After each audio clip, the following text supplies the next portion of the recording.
সম্মানিত সুধীমণ্ডলী, যারা আমার অনুষ্ঠান দেখছেন এবং শুনছেন, সবাইকে জানাচ্ছি মাহে রমজানের শুভেচ্ছা, আন্তরিক সালাম।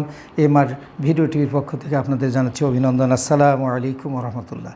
আল্লাহ সুবহানাহু ওয়া তাআলা সূরা জুমার 10 নম্বর আয়াতে বলেছেন, অজকুরুল্লাহ কাসীরা লাআল্লাকুম তুফলিহুন। তোমরা বেশি বেশি করে জিকির করো, আল্লাহর স্মরণ করো, তাহলে তোমরা সফল কাম হবে।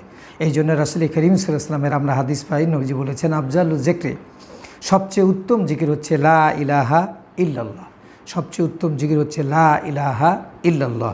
ওয়া আফজালু দোয়া আলহামদুলিল্লাহ, এবং সবচেয়ে উত্তম দোয়া হচ্ছে আলহামদুলিল্লাহ। এই জন্য আমরা জিকির করব লা ইলাহা ইল্লাল্লাহ, এবং আমরা আলহামদুলিল্লাহ আল্লাহর শুকরিয়া তান আদায় করব বেশি বেশি করে। আলহামদুলিল্লাহ, আলহামদুলিল্লাহ, লা ইলাহা ইল্লাল্লাহ, আল্লাহু আকবার, এই দোয়াগুলো আমরা বলব। সুবহানাল্লাহ, আলহামদুলিল্লাহ, আল্লাহু আকবার, সুবহানাল্লাহ, আলহামদুলিল্লাহ, আল্লাহু আকবার, লা ইলাহা ইল্লাল্লাহ।